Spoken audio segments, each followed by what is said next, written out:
एक छोटा सा नगर में एक बड़ा सेठ रहता था। उसके पास सब कुछ था, वो हमेशा खुश रहता था, मगर एक बात से दुखी रहता था कि उसके पास एक पुत्र नहीं था।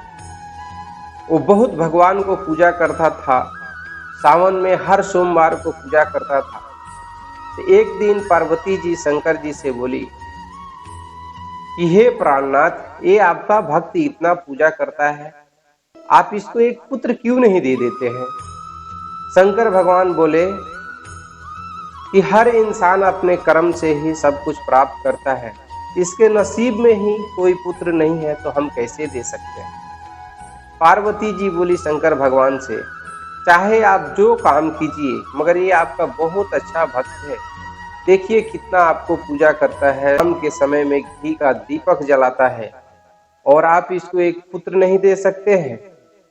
शंकर भगवान एक दिन सेठ रात में सो रहा था, सपने में आए और बोले कि हे सेठ, तुम्हें एक पुत्र का प्राप्ति होगा, मगर एक वरदान है कि वो पुत्र 16 साल की उम्र में मर जाएगा।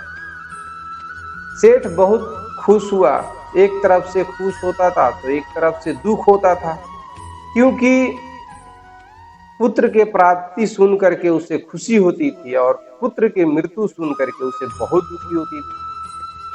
कुछ दिन के बाद उससे एक पुत्र का प्राप्ति हुआ और उस पुत्र का नाम सेठ रखा अमर।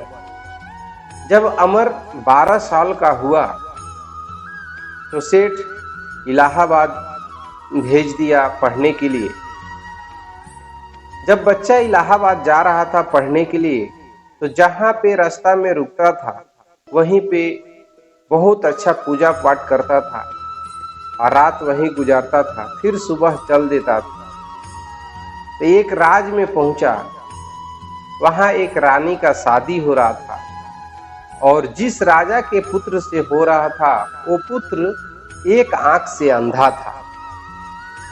तो पुत्र के जो राजा थे वो सोच रहे थे कि अगर रानी को ये बात पता लग जाएगा कि मेरा लड़का अंधा है तो राजा शादी नहीं करेंगे।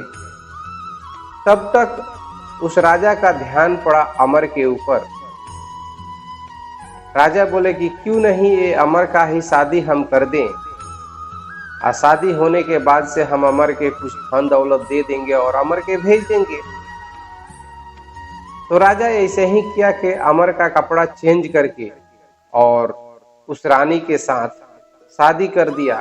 शादी होने के बाद से अमर उस लड़की के ओढ़नी पर लिखा कि मेरा नाम अमर है, मैं जा रहा हूं इलाहाबाद पढ़ने के लिए और आपका पति मैं हूं। अभी जो आदमी आपका पति बनेगा वह अंधा है। और इतना बात लिख करके अमर चला गया इलाहाबाद पढ़ने के लिए। लड़की अपने ओढ़नी पर देखी तो उस पर लिखा हुआ था कि मेरा नाम अमर है और मेरा शादी आपसे हुआ है और मैं जा रहा हूं इलाहाबाद पढ़ने के लिए, और अभी आपका जो पति होगा वो एक अंधा होगा। इतना बात पढ़ने के बाद रानी तुरंत अपने घर वापस आ गई। हमारा पति तो पढ़ने के लिए गया है, अभी हमारा जो दूसरा पति बनेगा वो तो अंधा है। तो रानी वापस अपने घर आ गई। जब अमर का पढ़ाई पूरा हो गया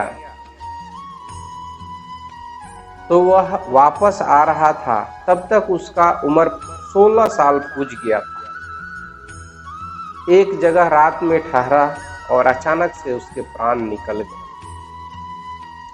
तब तक जो आसपास में लोग थे वो बहुत रोने लगे। 16 साल का बहुत सुंदर सा लड़का है, जब मर गया तो लोग बहुत वियोग में रो रहे थे।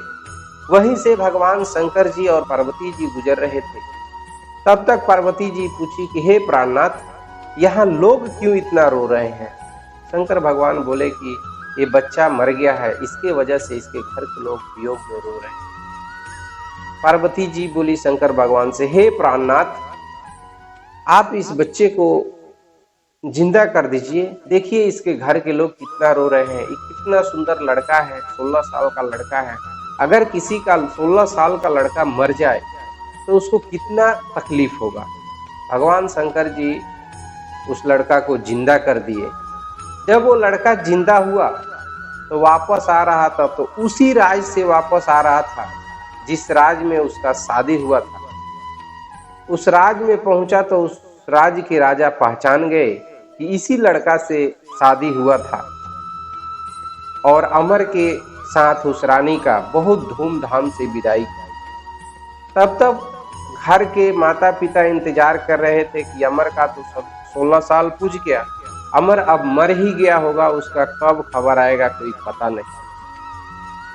जब अचानक से पता लगा कि अमर जिंदा है और उसका शादी हो गया है एक रानी से, बहुत धूमधाम से अपने घर आया, तो माता पिता बहुत खुश हुए, बहुत खुश हुए।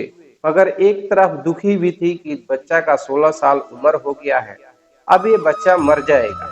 एक दिन सेठ सोया था, तब तक भगवान शंकर जी सपने में आए और बोले कि हे सेठ, तुमने जो इतना हमारा जो पूजा किया है, जो सावन में हर सोमवार का जो पूजा किया है, इसके फल के वजह से तुम्हारा पुत्र का दीर्घ आयु उम्र मिला है, ये तुम्हारा बच्चा बहुत समय तक जिंदा रहेगा।